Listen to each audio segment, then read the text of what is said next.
Hello everyone.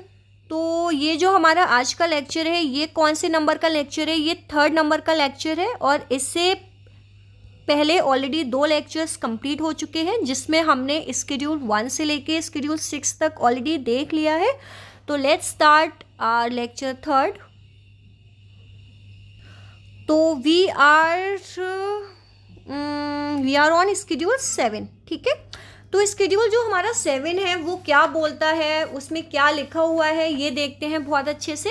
तो schedule 7 is related to the, ठीक है, division of powers between the union and the state list. Okay, और इसमें क्या लिखा है? इसमें लिखा है कि detailed list about the union and the state government powers and the concurrent list. ठीक है, ये भी बात सही है कि जो स्केड्यूल 7 है उसमें हमें 3 टाइप की लिस्ट देखने को मिलेंगी, एक यूनियन लिस्ट, दूसरी स्टेट लिस्ट और तीसरी कंकरेंट लिस्ट। ठीक है, इसका मतलब क्या है कि जो यूनियन यानी जो हमारा सेंटर है और जो स्टेट है, जो उनके बीच में डिवीजन ऑफ पावर है वो किस हिसाब से है, यानी कौन कौन से ऐसे सब्जेक्ट्स हैं या कौन कौन से ऐसे मैटर्स हैं जिसमें यूनियन यानी सेंटर लॉ बना सकता है, ऐसे कौन से सब्जेक्ट्स हैं जिसमें स्टेट लॉ फॉर्म कर सकता है, और ऐसे कौन से सब्जेक्ट मैटर्स हैं जिस पे दोनों का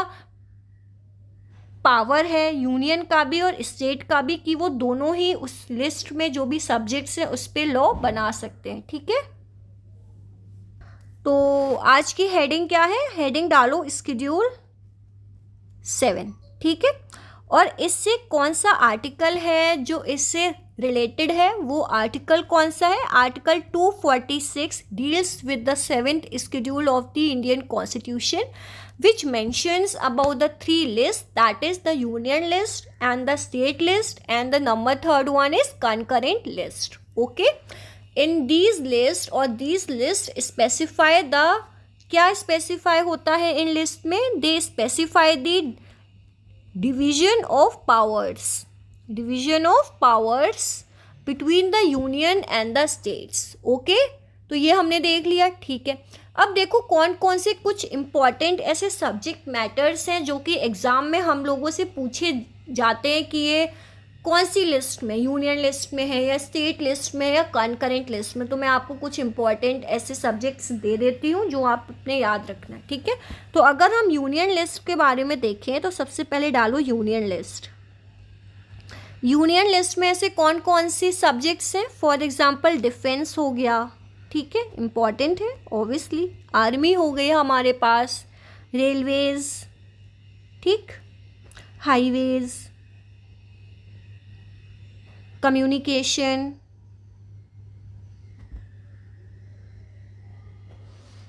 पोर्ट्स, या जो इंटरनेशनल रिलेशंस है। आईआर का क्या मतलब हो गया? International relations. ठीक है, यहीं पे अगर हम स्टेट लिस्ट के बारे में देखें तो स्टेट लिस्ट में कौन कौन से इंपॉर्टेंट सब्जेक्ट्स हैं वो देख लो। Police, public health sanitation, public health sanitation, public order, hospitals, ठीक है, गैम्बलिंग, ये सारा स्टेट लिस्ट के अंदर आता है। यानी जो ये लिस्ट है इस पे स्टेट लॉ बना सकती है। ठीक है, बनाती ही है ऑब्वियसली। फिर हमारे पास आती है 3rd लिस्ट जो है कॉन्करेंट लिस्ट।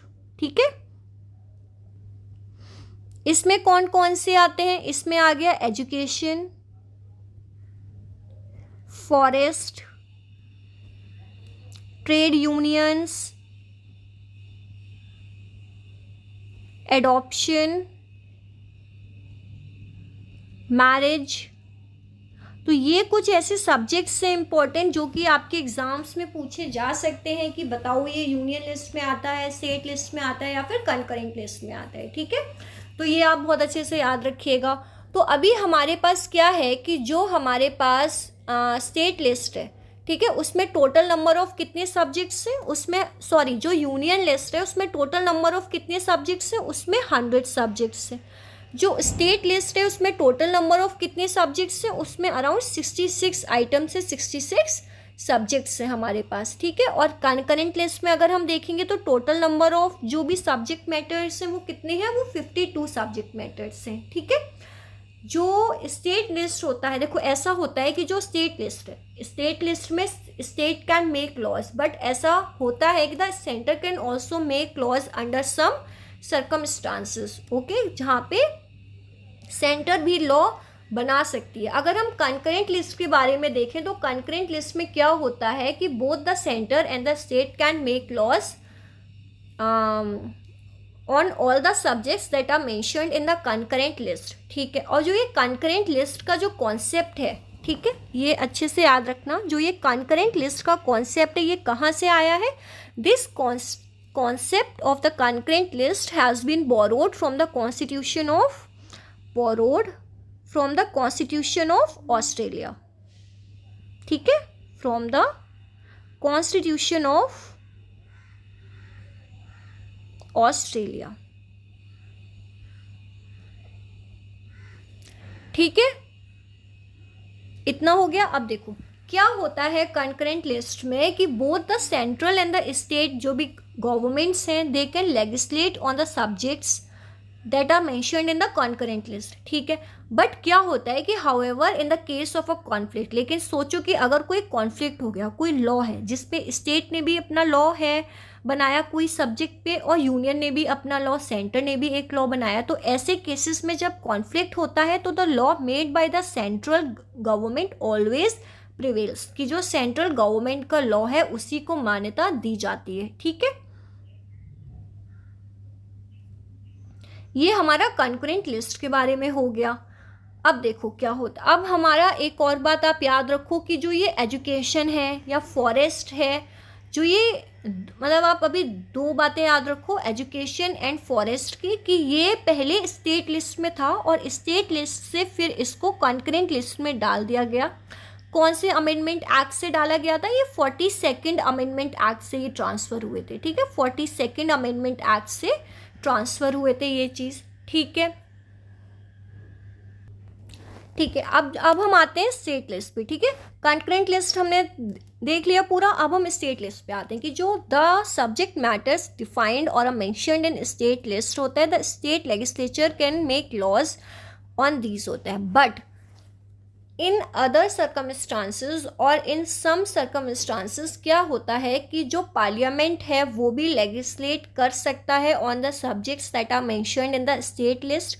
कौन कौन सी कंडीशंस में ये ऐसा हो सकता है, सबसे पहले है अंडर आर्टिकल 249। तो अंडर आर्टिकल 249 क्या होता है, it give the power to the parliament to legislate concerning a subject enumerated in the state list in the national interest, कि पार्लियामेंट के पास, आप जो पार्लियामेंट है इनके पास पावर आ जाती है कि वो स्टेट लिस्ट में मेंशन कितने भी सब्जेक्ट्स पे लेजिस्लेट कर सकते हैं, क्यों, इन the national interest, in the name of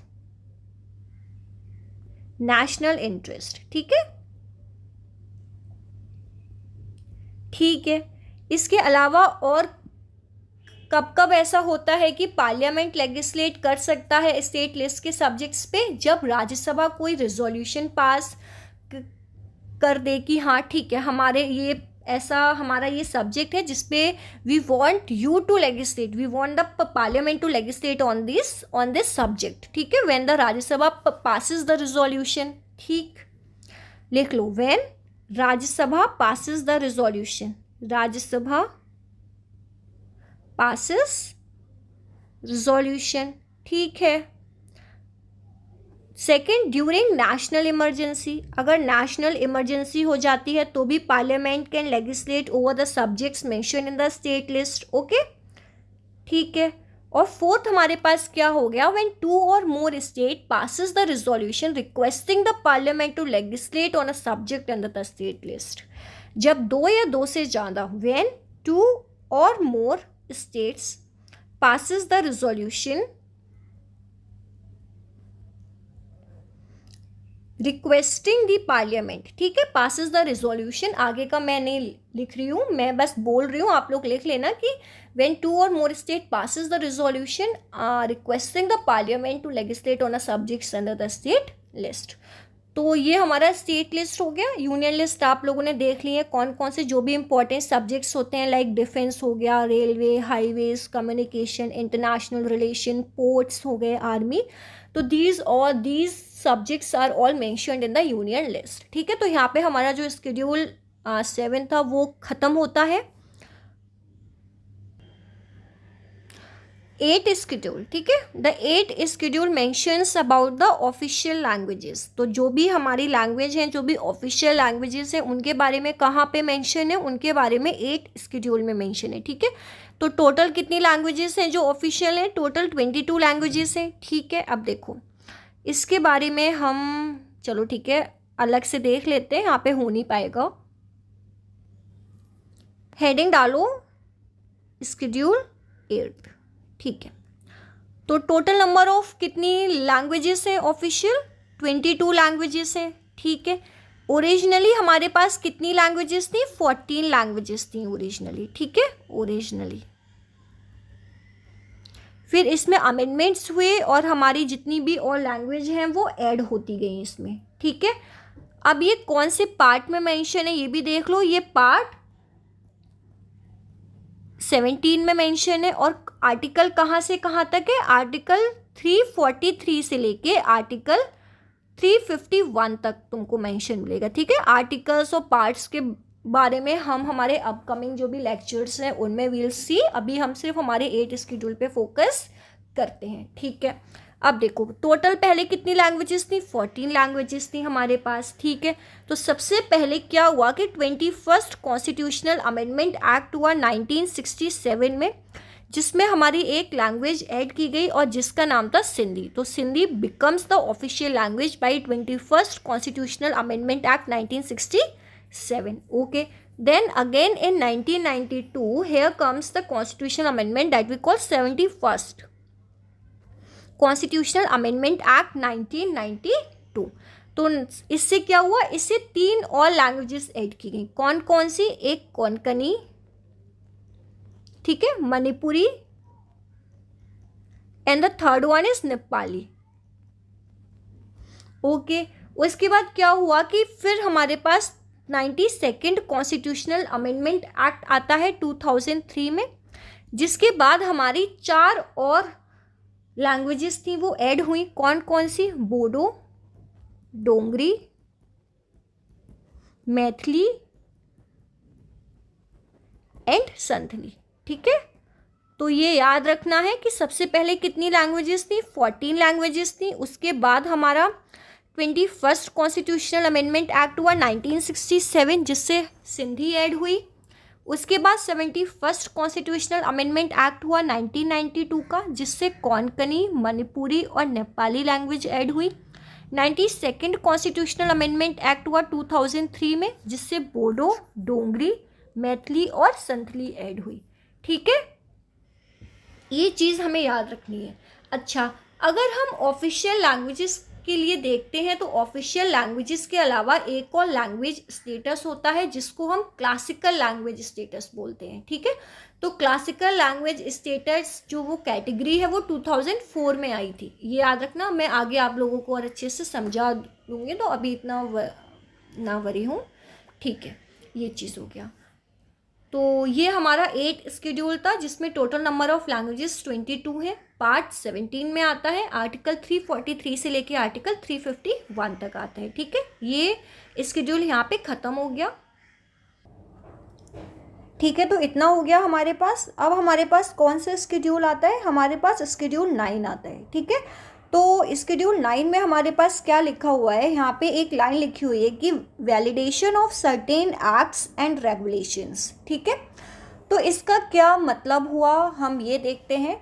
तो जो स्केड्यूल 9 है उसमें वो एक्ट्स और वो रेगुलेशंस हैं स्टेट लेजिस्लेचर के या सेंटर के, which are dealing with the land reforms. ठीक है, जो कि लैंड रिफॉर्म से डील करते हैं। अब ये क्या हुआ हमारे पास? तो हम देखते हैं स्केड्यूल 9। तो सबसे पहले आप हेडिंग डालो स्केड्यूल 9 करके। ठीक है, कहाँ पे थे हम? चलो यहाँ पे, यहाँ से करते हैं नई शुरुआत। तो स्केड्यूल 9, ठीक है, तो ये अब जो ओरिजिनली हमारा कॉन्स्टिट्यूशन था उसमें तो 8 स्केड्यूल थे टोटल, तो जो 9th स्केड्यूल है it was added by the first constitutional amendment act, it was added by the first constitutional amendment act, ठीक है, फर्स्ट कॉन्स्टिट्यूशनल अमेंडमेंट एक्ट, जो कि कब आया था, 1951 में आया था, ठीक है। अब सब लोग को ये जानना होगा कि जो 9th स्केड्यूल है ये क्यों आया, मतलब ये हमारे कॉन्स्टिट्यूशन में क्यों ऐड हुआ, ठीक है। तो क्या हुआ था कि जब हमारा भारत आज़ाद हुआ था तो उस टाइम पे ज़मींदारी सिस्टम ना बहुत ज़्यादा था, ठीक है। तो उस ज़मींदारी सिस्टम को एबॉलिश करने के लिए हमने सरकार कुछ लैंड रिफॉर्म्स लेके आई थी, लैंड रिफॉर्म्स के लिए कुछ एक्ट्स लेके आई थी, तो इसीलिए ये 9th स्केड्यूल आया था, ठीक है। तो सरकार ने क्या किया कि फर्स्ट कॉन्स्टिट्यूशनल अमेंडमेंट एक्ट 1951 के द्वारा, ठीक है, 2 चीज़ें ऐड की गई, एक हमारा आर्टिकल 31B ऐड किया गया, ठीक है, और एक हमारा स्केड्यूल 9 ऐड किया गया, ठीक है। अब आर्टिकल 31B में क्या बोला सरकार ने, आर्टिकल 31B में बोला कि it protect the acts and regulations included in the 9th schedule from being challenged and invalidated on the grounds of the contravention of any fundamental rights. इसका क्या मतलब है, इसका मतलब है कि आर्टिकल 31B में सरकार ने बोला कि इट प्रोटेक्ट, जो आर्टिकल है ये प्रोटेक्ट करेगा वो सारे लॉज को और सारे रेगुलेशंस को, ठीक है। इट प्रोटेक्ट्स, मैं समझाऊंगी, it protect all the laws and regulations, ठीक है, उन सारे लॉज और रेगुलेशंस को that are included, ठीक है, इन 9th स्केड्यूल। तो 9th स्केड्यूल में हम जो भी लॉज को, जो भी रेगुलेशंस को रख रहे हैं वो तुम्हारे पास आर्टिकल 31 जो बी है वो उनको प्रोटेक्ट करेगा। किससे प्रोटेक्ट होगा, फ्रॉम बीइंग चैलेंज्ड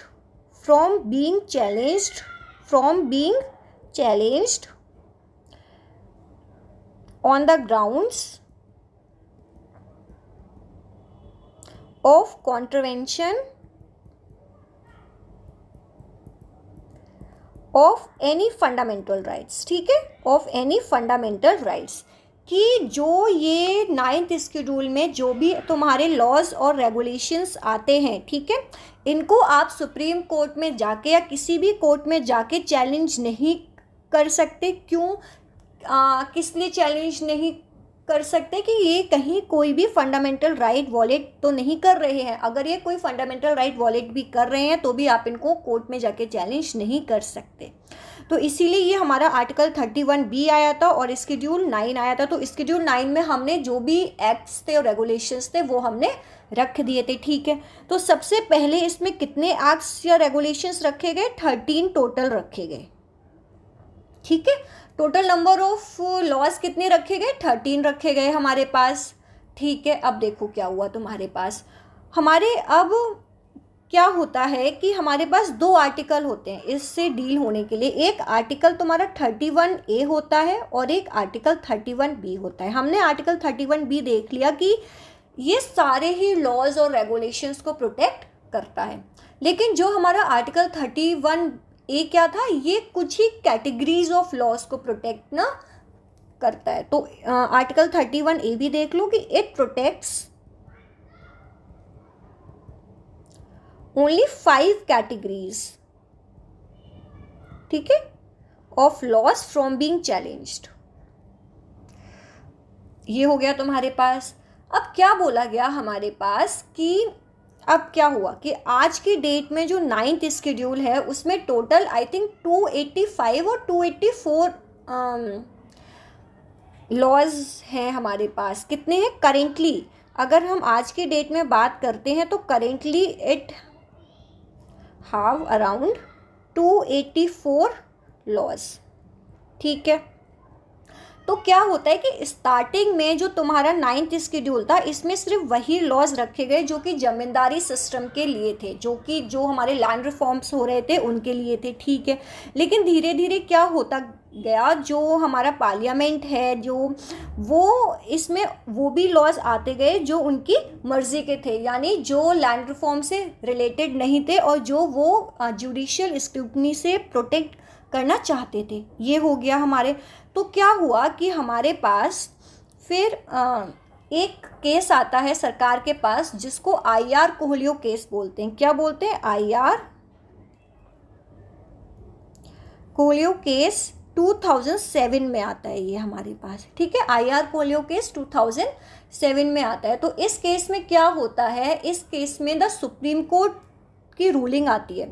तो क्या रूलिंग आती है सुप्रीम कोर्ट की? कि सुप्रीम कोर्ट की रूलिंग आती है कि जो भी आपके लॉज हैं, ठीक है, उन पे एक ब्लैंकेट इम्यूनिटी नहीं होगी और जो भी 9th शेड्यूल में जो भी आपने लॉज रखे गए हैं वो जुडिशियल रिव्यू के लिए भी they are also applicable for judicial review, ठीक है, ये चीज़ है। तो अब इसमें क्या लिख सकते हैं? इसमें लिखो कि the supreme court ruled that there could not be any blanket immunity, okay, blanket immunity from judicial review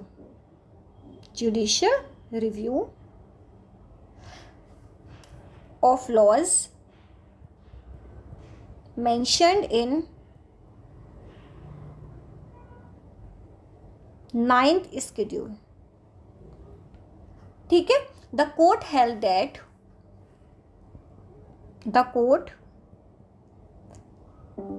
that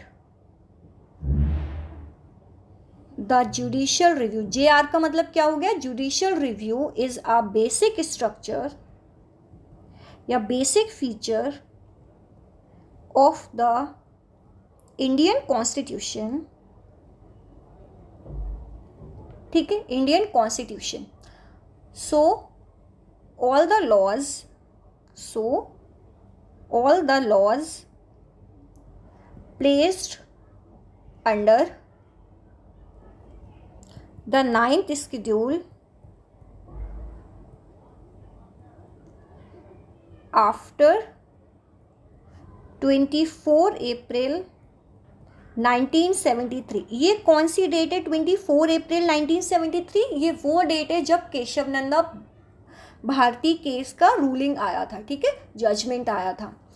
तो हमने कहाँ लिख लिया? So all the laws placed under the 9th schedule after 24 April 1973 are open to challenge, ठीक है, in the court if they violate fundamental rights, ठीक है।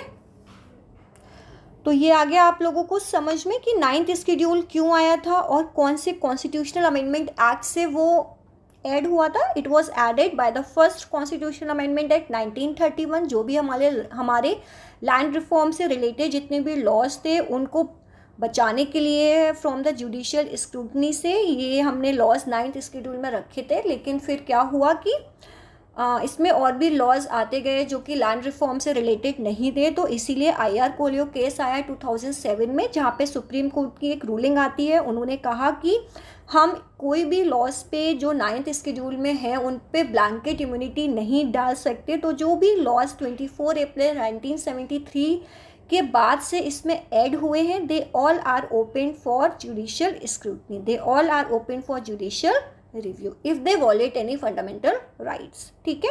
तो यहाँ पे हमारा शेड्यूल जो 9 है वो कंप्लीट होता है, ठीक है। तो अब हम आते हैं हमारे शेड्यूल 10 पे, ठीक है। देखो इसमें क्या लिखा हुआ है, इसमें लिखा है details about the party changes and disqualification of MPs and MLA। इसका क्या मतलब होता है? जो 10th शेड्यूल है इसको हम एंटी डिफेक्शन लॉ के भी नाम से जानते हैं। किस नाम से जानते हैं? Anti defection law. ठीक है, इसका क्या मतलब होता है, सॉरी, एंटी डिफेक्शन लॉ का, तो देखते हैं हम आगे चल के। तो हेडिंग डालो स्केड्यूल 10। चलो हेडिंग डालते हैं स्केड्यूल 10। ठीक है, सबसे पहले ये देखो कि ये कब ऐड हुआ था। तो ये ऐड हमारा हुआ था, it was added by 52nd constitutional amendment act, by 52nd constitutional amendment act 1952। और इसको किस नाम से जाना गया, इसको एंटी डिफेक्शन लॉ के भी नाम से जाना गया। ठीक है, दल बदली कानून हिंदी में बोलते हैं इसे, दल बदली कानून के नाम से बोला जाता है। ठीक है, अब इसमें क्या होता है, it contains the provisions relating to the disqualification, किससे, disqualification of members of parliament MPs and state legislatures, ठीक है, on the ground of defection,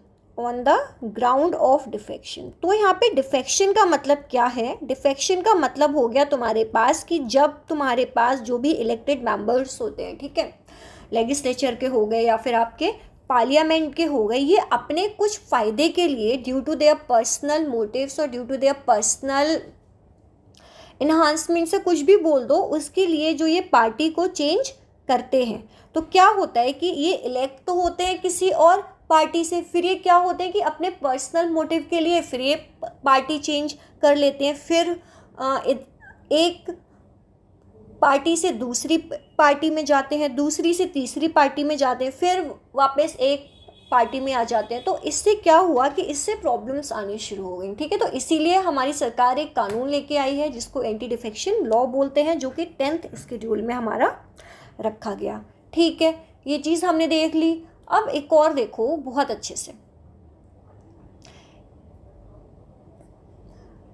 कि जो 10th schedule of the constitution है, ठीक है, इसके क्या क्या प्रोविजंस हैं ये हम देख लो। ठीक है, तो क्या होता है कि इसमें जो ग्राउंड ऑफ डिसक्वालिफिकेशन है वो कौन कौन से हैं, इसमें कौन कौन से ग्राउंड ऑफ डिसक्वालिफिकेशन हमें दिए हुए हैं कि इन पे आप डिसक्वालीफाई हो सकते हो। तो कौन कौन से हैं, सबसे पहला क्या है कि if an elected member gives up his membership of a political party voluntarily, अगर कोई मेंबर है, अगर कोई इलेक्टेड मेंबर है, वो एक पार्टी से इलेक्ट हुआ है और वो उस पार्टी से इलेक्ट होने के बाद उस पार्टी की जो मेंबरशिप है वो अपने आप दे देता है, तो भी वो डिसक्वालीफाई हो जाता है। ठीक है, तो लिखो, if an elected member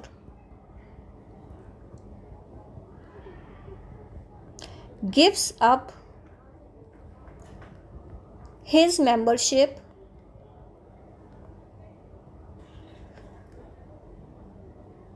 of a political party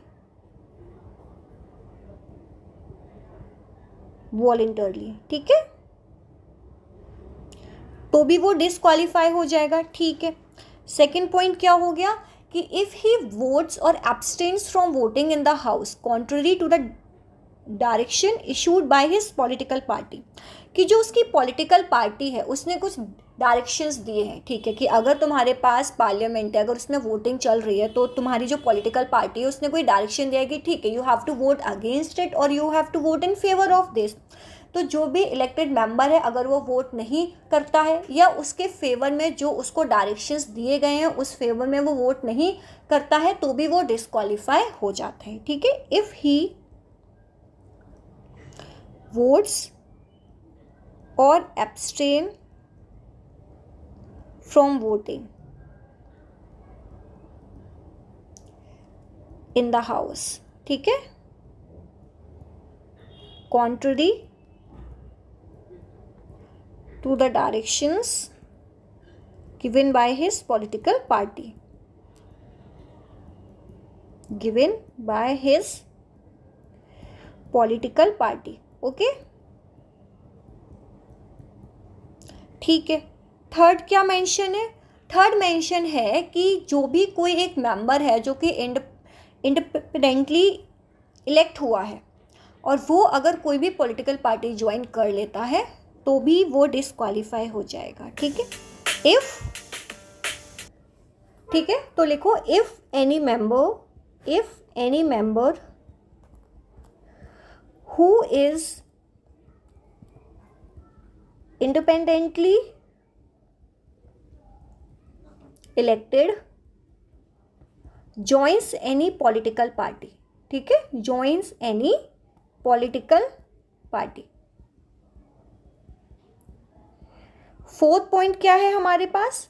fourth point है कि इफ एनी नॉमिनेटेड मेंबर, ठीक है, जो भी नॉमिनेटेड होते हैं ना मेंबर्स, तो if any nominated member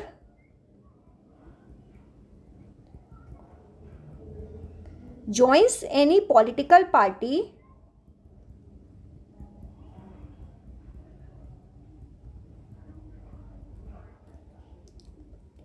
after the end of 6 months,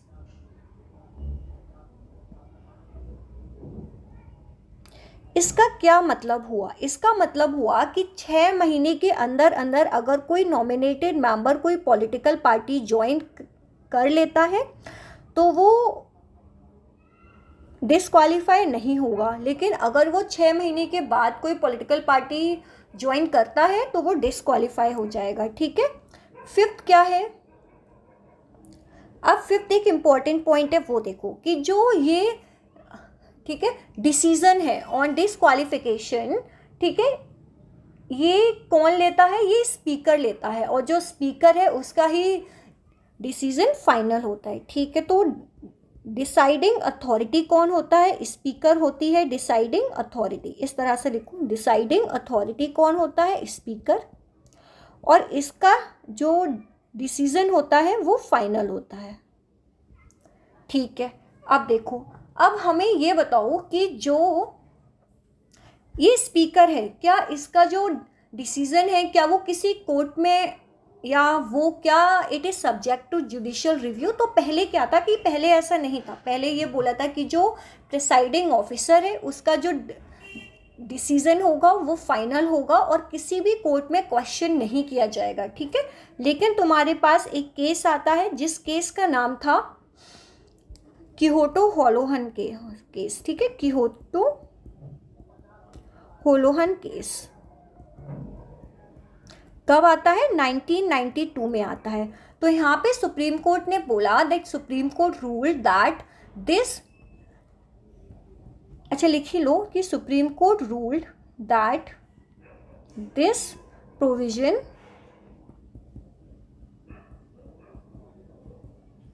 is unconstitutional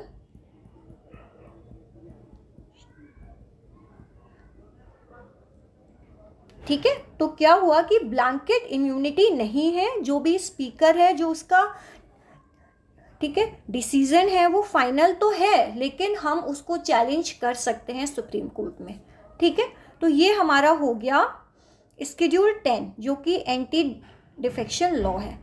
चलो ठीक है, अब जो शेड्यूल 10 ये ऐड हुआ था ये 1952 के एक्ट के अकॉर्डिंग ऐड हुआ था, ठीक है। अब देखो क्या हुआ, आई एम सो सॉरी, एक मुझसे मिस्टेक हो गई है। The 10th schedule was not added by 1952, it was added in 1985। मैं वही सोच रही थी कि इतनी जल्दी कैसे ऐड हो गया। It was added by the 52nd constitutional amendment act, that is 1985 से ऐड हुआ है, ठीक है।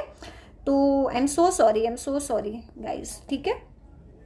अब देखो क्या हुआ कि जो 52nd कॉन्स्टिट्यूशनल अमेंडमेंट एक्ट 1985 था, इससे जो 10th शेड्यूल ऐड हुआ which talks about the anti defection law, उससे पहले भी हमारा एक 10th शेड्यूल और था, ठीक है। 10th शेड्यूल था जो कि 1976 में रिपील हो गया था। तो वो जो 10th शेड्यूल था वो भी एक बार देख लो कि वो क्यों था, ठीक है। तो क्या हुआ था कि जब हमारा इंडिया आज़ाद हुआ था तो जो सिक्किम था, ठीक है, सिक्किम पे कौन से राजा का, जो राजा थे उनका कौन सा रूल था? चोग्याल्स का रूल था, ठीक है। तो उन्होंने क्या किया कि उन्होंने जो सिक्किम है उसके लिए ना एक स्पेशल स्टेटस इंडिया से ले लिया कि ठीक है हम इंडिया में ऐड नहीं होंगे but we want a special status for Sikkim, ठीक है।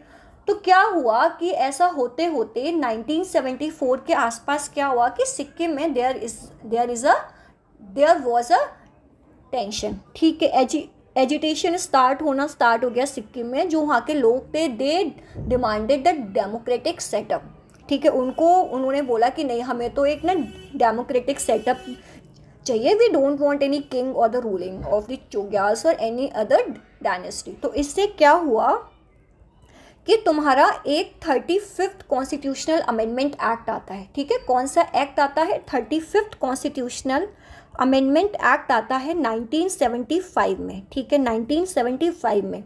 जिससे क्या हुआ कि एक स्केड्यूल ऐड हुआ जिसको 10th स्केड्यूल के नाम से जाना गया, और एक तुम्हारे पास आर्टिकल ऐड हुआ जो कि आर्टिकल 2A था, ठीक है।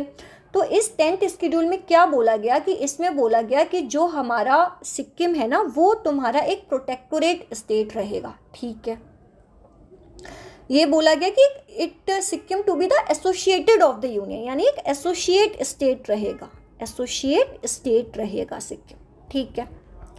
ये 10th स्केड्यूल में बोला गया। लेकिन क्या हुआ कि फिर 36 कॉन्स्टिट्यूशनल अमेंडमेंट एक्ट 1976 से क्या गया, जो ये 10th स्केड्यूल था और ये तुम्हारे पास जो आर्टिकल 2A था, इसको दोनों को रिपील कर दिया गया, क्योंकि जो स्टेट था जो सिक्किम था वो हमारा फुली स्टेट फॉर्म हो गया, ठीक है, फुली स्टेट फॉर्म हो गया। और कौन से नंबर का स्टेट फॉर्म होता है? 22nd नंबर का स्टेट फॉर्म होता है, ठीक है।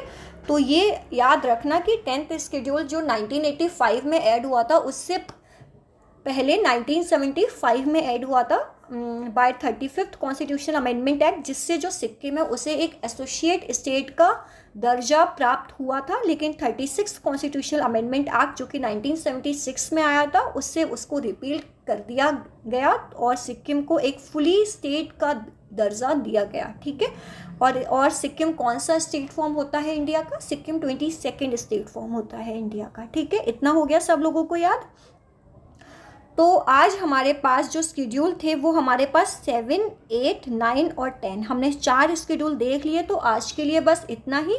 अगर आप लोगों को कुछ मुझसे पूछना है तो आप लोग मुझसे कमेंट सेक्शन में पूछ सकते हैं। If you want any other videos on any other topic तो आप लोग मुझसे वो भी बोल सकते हैं। Thank you so much. आज के लिए बस इतना ही।